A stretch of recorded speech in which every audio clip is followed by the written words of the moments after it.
Hello everyone, my name is Chris Ashbaugh. I'm currently a second year PhD student in music composition at SUNY Buffalo, and here I'm re-recording actually, a talk that I gave this past Friday, October 25th, at the National CFAMC conference in Houghton, New York. And several people have asked me if there's any recording so they could hear the talk that I gave. And since we didn't record it that day, I'm re-recording it now. One nice thing about this is I can go a bit more into detail that I wasn't able to at the conference. So without further ado, I'll open with what I'd hoped to open with but had to cut due to time, which is sort of my intellectual journey coming to this paper. Initially, this paper was intended to be simply an exploration of Christian aesthetics. And I realized pretty quickly that my target audience really wasn't going to be other composers. It's sort of preaching to the choir, trying to convince composers to value aesthetics.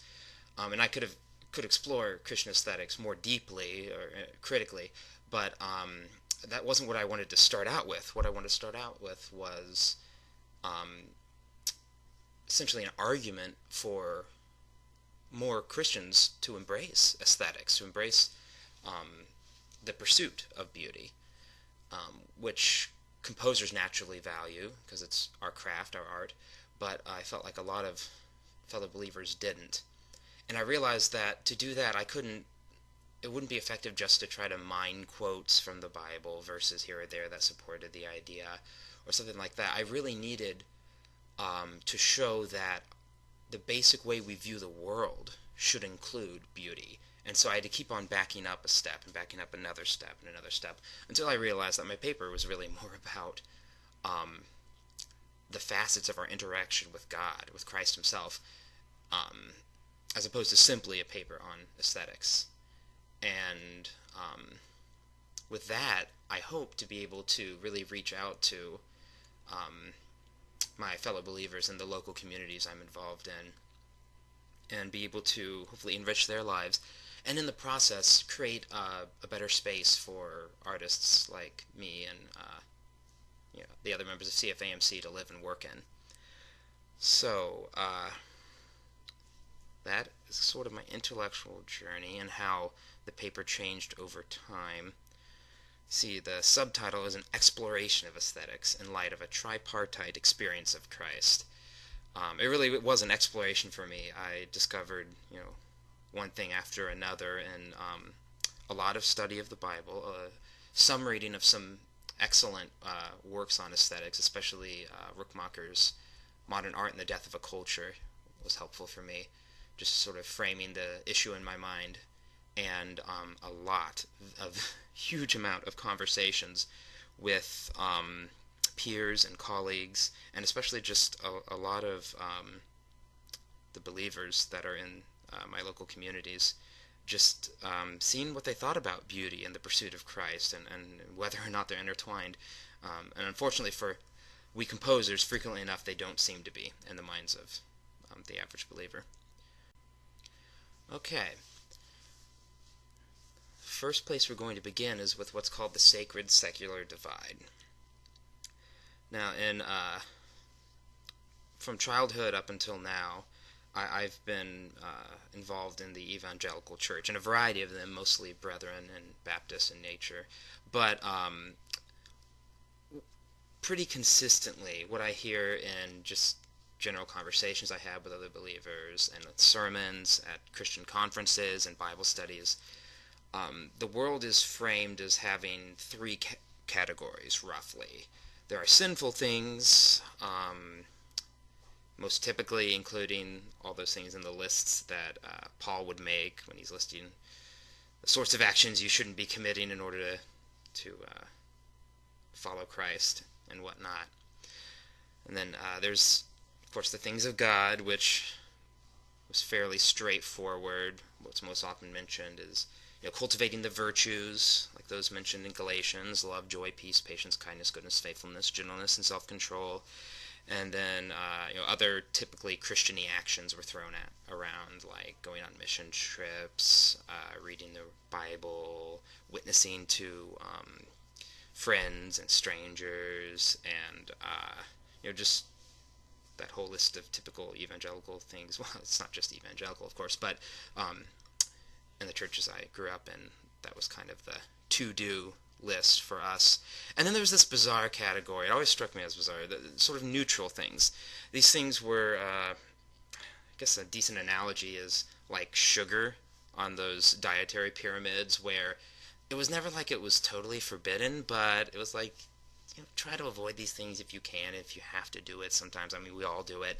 And what was generally put in the neutral category would have been, I thought, leisure activities, things that we enjoy, like, enjoying good food and the company of friends, and watching a movie or listening to music. Especially if you're not from my generation, playing video games was, well, frankly, I was probably put in the sin category. And other things like that, things that we would do for leisure. And it's not that they were considered evil necessarily, though sometimes, of course, they were. It was just that they were not things of God. They were other things you did in your free time, and there was often an implication that maybe you shouldn't be doing this as much or at all if you could help it. And you really should be focusing on the God things that we mentioned before. And I think this is sort of a false neutrality. I would frame this is to say that there are only two categories of things in our world, as far as actual things are concerned, and as far as actions are concerned. And those are sinful things and things of God. And rather than push most of those things in the supposed neutral category into sin, I would push them into the God sphere. I would say that when we enjoy the leisurely things God has provided for us, we are living life as He intended. You can enjoy anything too much. There's no reason to throw temperance out. But, enjoying music, enjoying the company of others, watching a movie, even playing a video game, can be easily considered, I think, part of the God sphere, something that's honoring to Him because we are enjoying life the way it was made. And even some other neutral things that they're not necessarily considered good in and of themselves, like grass growing or any other natural object. I think order itself is a good thing. It is a thing of God. It's certainly not a thing that is in some sort of ownership of Satan. And I would push all of those things into the God category. And I think this is the basic framing of the way I'm hoping to convince people to see the world as mostly good things with only a few corrupted, which speaks, I think, to the greater strength of God's redemptive power than the way the world is often framed as being overwhelmed by evil with little pinpoints of light along the way. And I don't think that's the way Jesus framed the world, and I don't think that's the way we should frame it. So, my thesis comes from John 14:6. And I think in that, Jesus himself is stating where our desire for beauty comes. John 14:6 says, Jesus answered, I am the way, and the truth, and the life. No one comes to the Father except through me. That's the 1984 NIV translation. It's appropriate to ask why John 14:6, out of all the verses in the New Testament, why is that my thesis? Why do I say that is framing our experience of Christ? First of all, I know it's second on my list, but I consider it first. This is where Jesus is addressing the central question of all theistic religion, which is how we approach God. Virtually all religions with a God will posit that He is, for some reason, removed from us. He may be unknowable or impersonal. For us, He's removed because of our sin. And the question is, how do we begin to approach Him? How do we touch the transcendent, which is our goal, ultimately, to really come to know Him better, to be in His presence. And here, Jesus is showing that. He says, no one may come to the Father except through me. Immediately preceding that, though, He is identifying that method by which we approach the Father, through Him. I think it's also important because it's one of a relatively small number of I am statements that Jesus makes. I did a search through with Strong's Exhaustive Concordance. There are a handful of I am statements that Jesus makes in Matthew, a very small number in Luke. I'm not aware of any in Mark. by far, by a great amount, John has the most. And I think John, as gospel writer, did that on purpose, including more of those quotes of Jesus. This phrase "I am" is important. In Greek, it's ego eimi. I believe in Hebrew, it's anihu. And it's immediately hearkening back, especially when Jesus is using it, to the name of God given in Exodus, when Moses asked, who should he tell the Israelites is saying all these things? And God instructed him to say, I am that I am, is saying these things. And that sort of statement, having your name be a state of being, is a powerful one. And I think Jesus is really intending to identify for us his essence and how that essence lays out these facets for us to really experience him, to approach him. And another important aspect is that this closely parallels what I consider to be the central verse of the Old Testament, which is Deuteronomy 6, 4, and 5, which Hebrew would call the Shema, a Jew would call the Shema. It says, Hear, O Israel, the Lord is our God, the Lord alone. Love the Lord your God with all your heart and with all your soul and with all your strength. And I don't have time here. I also don't have notes to do this, but I could lay out how those three words, love the Lord with all your heart, soul, and strength, closely parallel the Greek words for way, truth, and life. They're actually in a bit of a reverse order. It's not listed the same, and what we say heart, I would say that's a better translation is mine, but I'm not going to get into that again. I just think it's a good parallel to the central verses of both Testaments.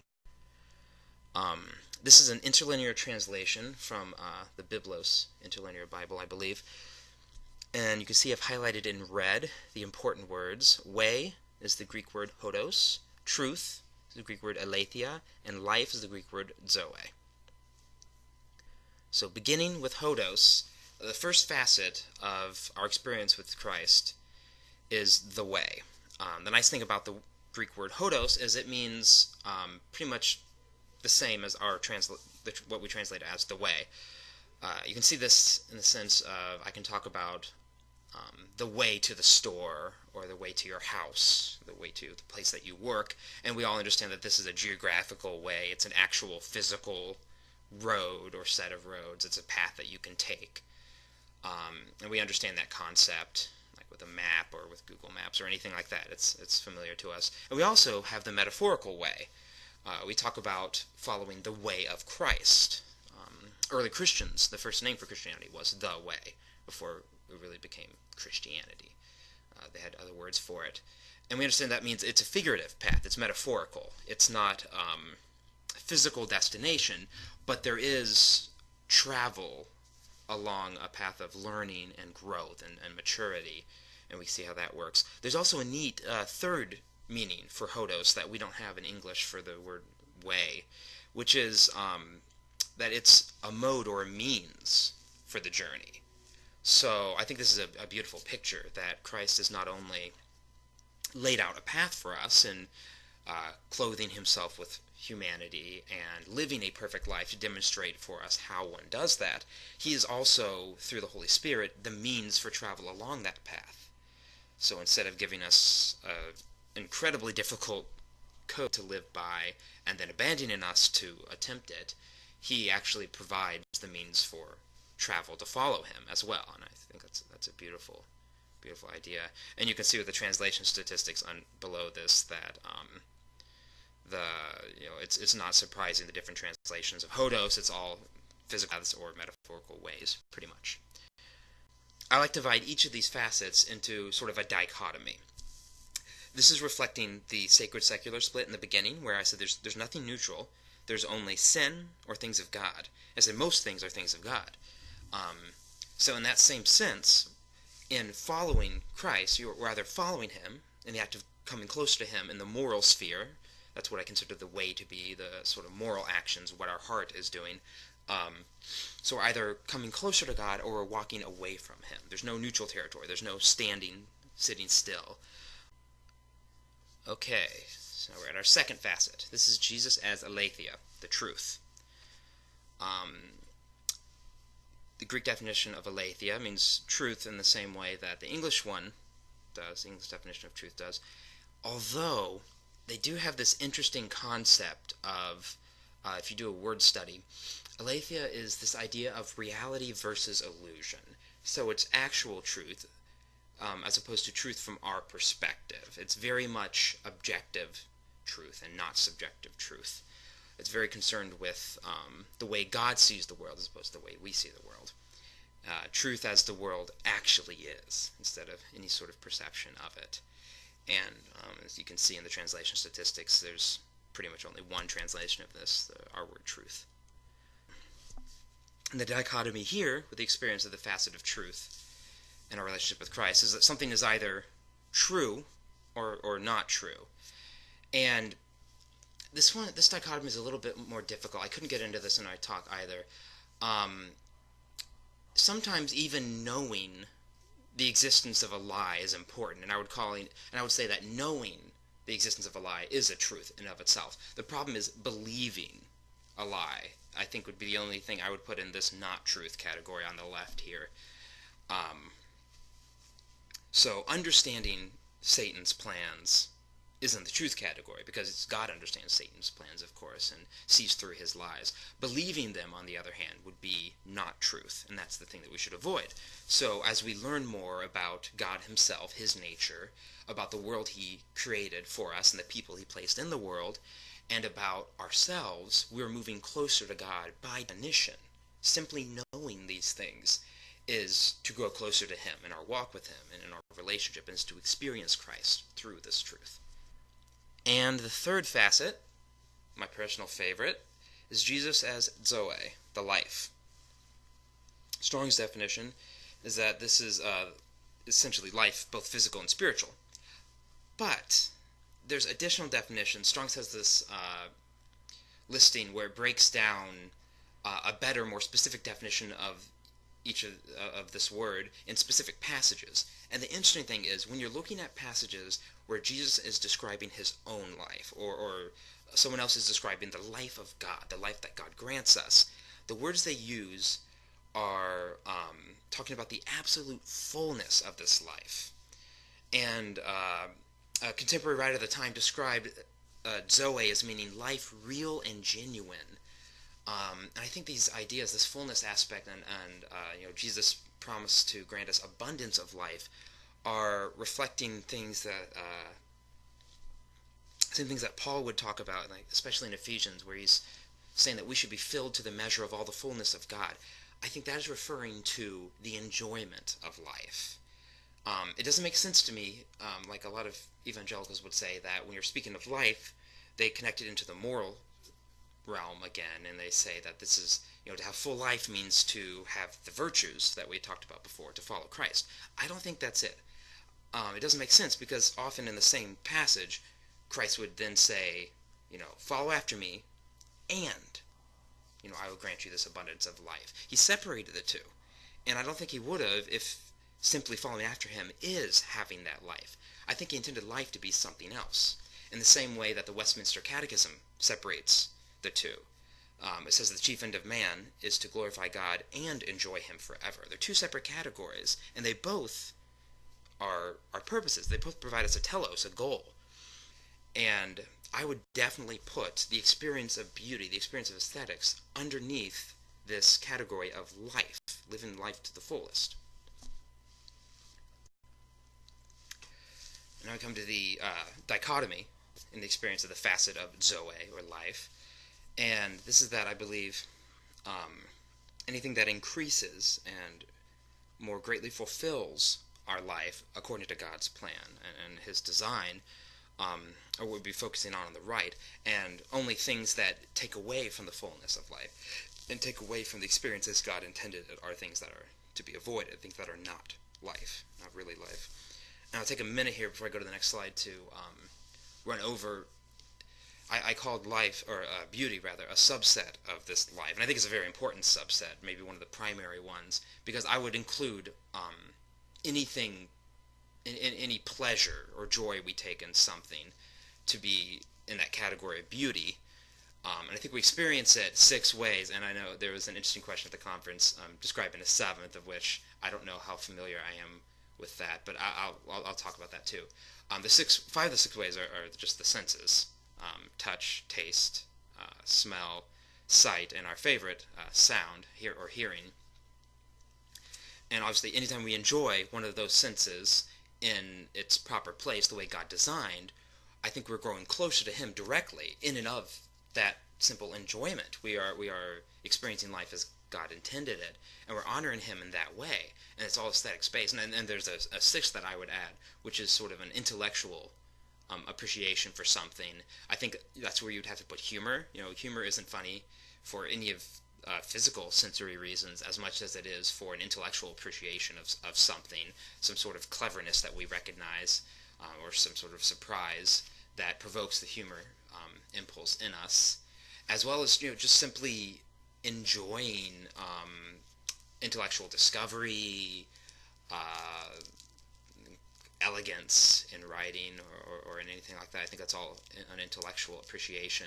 And the seventh, the one that I didn't list in my talk at the conference, was I believe the Greek word used was nous, which I wasn't familiar with, but it's a direct apprehension of something. And that's just not a topic I've explored yet, so I can't really speak to that, but I wanted to mention it because it did strike me as being a definite possibility for inclusion here.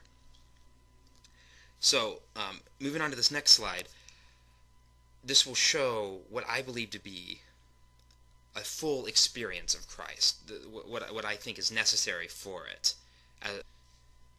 So you can see here that I guess ideally there would also be a circle that would say you on this left side, but I didn't do that yet. So here you have, through a fullness of the way, a fullness of the truth, and fullness of life, we are experiencing God. We are interacting with Christ. That is our relationship with Him, not any one of these things. Unfortunately, as far as my experience in the evangelical church goes, this is, I feel like, people tend to focus on. And that is not the fact that we don't have truth in our lives and we don't have, some abundance of life, some fullness of life. The problem is I feel like we subvert it. We cheapen them by subverting them to the way, this moral following after Christ, this virtue pursuit. And we do that in a variety of ways. I think I've heard most often this idea that if someone hears of some sort of biblical truth or some new knowledge of God, they immediately say, well, what's the application of it? And that's an important question. But if the only reason you care about a particular truth is its application, you're cheapening the truth. There may not seem to be an immediate, apparent application of Christ or of God being expressed in a Trinity, in that of the Father, Son, and Holy Spirit. There may not be an obvious, day-to-day life application of that immediately, but acting like that truth is of less value because of that fact, I think greatly diminishes this whole facet of God's existence that He expresses Himself in and that He wants to interact with us through. And especially in life, I see that. When the only reason we see music as having value is if it teaches us something morally, then I think we are greatly cheapening the beauty that is in the world, even simply the beauty in music. If the only reason we appreciate music on a Sunday morning is if we can walk away with some sort of moral application for the music, we're losing so much that God intended us to experience, and not simply for our sake, but for our relationship with Him. Which the definition of any relationship is that it's a two-way thing. I believe God wants us to embrace a fuller experience of truth and life in our lives, because He will experience us more fully then as well. So, when I was doing this research, I very frequently would try to find people who would be willing to question these ideas. And it wasn't hard to find. I found quite a few fellow believers, especially people who weren't really in my discipline at all, who had objections. And the most common one I heard by far was this idea that the heart condition must be the sole focus of the church. And this is totally understandable to me. I think the evangelical movement, the modern one, can trace its birth back to not actually the Protestant Reformation, to a few hundred years afterwards, or maybe just 100 years after. I don't have my dates quite right. But there was a movement called the Radical Pietists, who they were the first ones where the masses of the movement, the common people, not the elites, the leaders of it, the intellectuals of it, but the average people were very much seeking to embrace an emotional realization of Christ and a very heart-focused following of him. They wanted to each and every one of them personally follow Christ, which I don't have time to go into Christian history, church history a whole lot right now, but that was a very unique thing. This idea that every individual must have this same relation, this same sort of fervor and heart following after Christ as their leaders did, was not something you'd really seen since the apostolic age, to be honest. Um, and birthed out of this radical pietist movement, we have a lot of other ones coming and growing from that. And then at the beginning of the 20th century, we have the fundamentalists who really hit that hard and said that we must focus on this heart condition. Our hearts must be right first. And I think over time, this idea that our hearts must be right first before we can proceed to other areas became our hearts must be right, and that's all that matters. And the implication of these people's arguments was that if we do anything other than focus on the heart, then everything will fall apart. And I think a good illustration of this is an experience I had being, or experience I've had before, for sure, being on praise teams where I typically pray whenever we have to pray before going up and singing. I always pray that we do a good job. We make beautiful music, that the excellence of our music will assist the congregation in worshiping, and that we wouldn't be satisfied with mediocrity, and that we would pursue, give our utmost for Christ's highest glory, to quote Oswald Chambers. And I often find that my fellow musicians will then pray almost immediately afterwards. Sometimes that they'll pray that they'll say something along the lines of, even if we play poorly, I pray that our hearts would be right. And every time I hear that, it always strikes me as, I feel like something's wrong with that, but I can't really place my finger on what. I mean, it's not like I'm going to say that, well, no, I'd prefer our hearts to be wrong and our music to be good. I don't think anyone would want that. But there's got to be something wrong with that phrase, with the simple idea that, I pray that even if I do a poor job at this, my heart is right. And then an analogy did come to me. I thought, imagine that you're going in for surgery and you're on the operating table, and the anesthetist, I'm going to mispronounce that, has just done his work, and you're fading out, and you see the surgery team gathering to pray beforehand. And maybe that encourages you initially, till you hear their prayer, and it goes something like this. Lord, I just pray that even if we lose this patient today, that our hearts would be right with you. I think we can pretty quickly see that would not be a desirable situation for any of us. None of us would want to go under the knife of a surgeon who had just prayed something along those lines. I think it points to a deeper problem where we've excused a lot of mediocrity, and we've excused a lot of compromise in other areas of our life, provided that we feel our heart is right with God.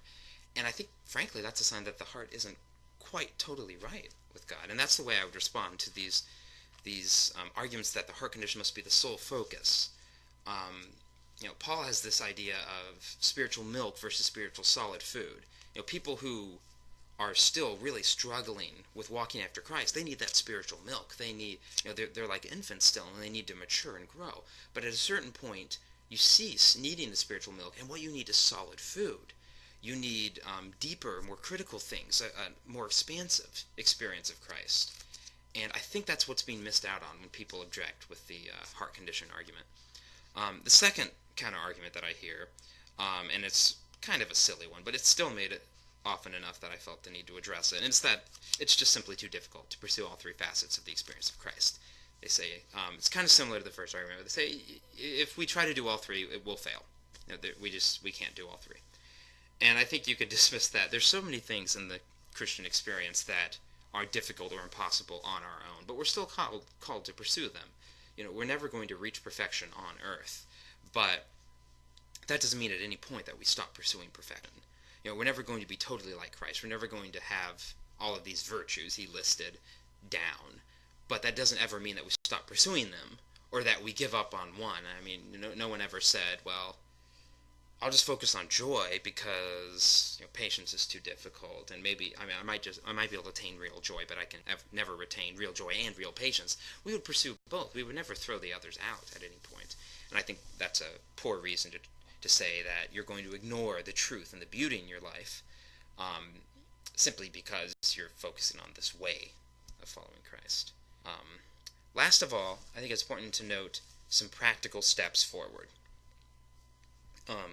This was the part of the paper that took me the longest because my natural instinct was to say the practical steps forward would be music like mine and music that I like would become the music of the church. I think that we would love that, and frankly, I think from an aesthetic point of view, that would be ideal. I think, to be perfectly honest, our music has a much higher value, both spiritually and aesthetically, than does the current music of the church. But I do think it's important to address practicality, to address things that we can actually do, that next step. Perhaps our end goal would be music such as the music that we make at our conference is the music that the church experiences on a daily basis, or even just weekly basis. But I don't think that's a realistic next step, at least for the evangelical church. Maybe you're lucky and you have a church that you really can experience that in, and that would be amazing. I would love that. But I think a more practical next step is to acknowledge that a radical change isn't necessary. I put radical in quotation marks on this slide because I have seen quite a few calls in recent years since I've been in high school for radical alterations of our basic way of life here in America.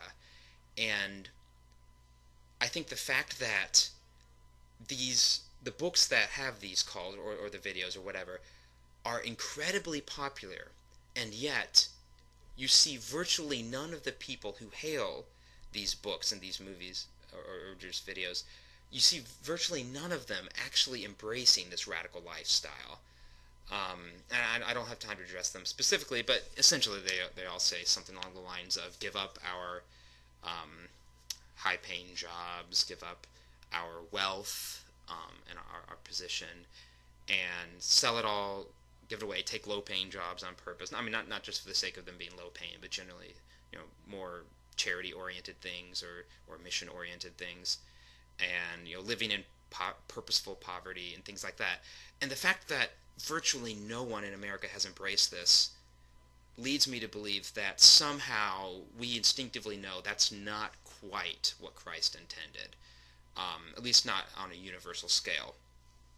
And in the same way, I don't believe that every member of the church needs to come around to my sort of way of thinking about aesthetics and my approach,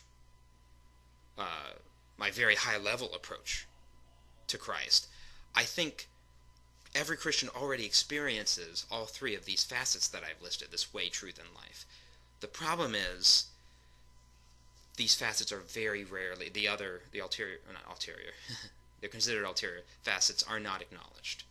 I think that rather than trying to get every Christian to experience truth the way I experience it, to love the church fathers, love philosophy, love debate and theology and intense critical thinking and study, and rather than getting them to embrace, I don't know, sacred minimalist music or something that I really enjoy, I think it's better to first get them to recognize the truth that's already in their lives, recognize the beauty that's already in their lives, and acknowledge that these things in and of themselves are good, and in and of themselves are pointing to Christ and are honoring him and enriching our relationship with him. And I think that's a relatively easy argument to make. That's a relatively easy change to make.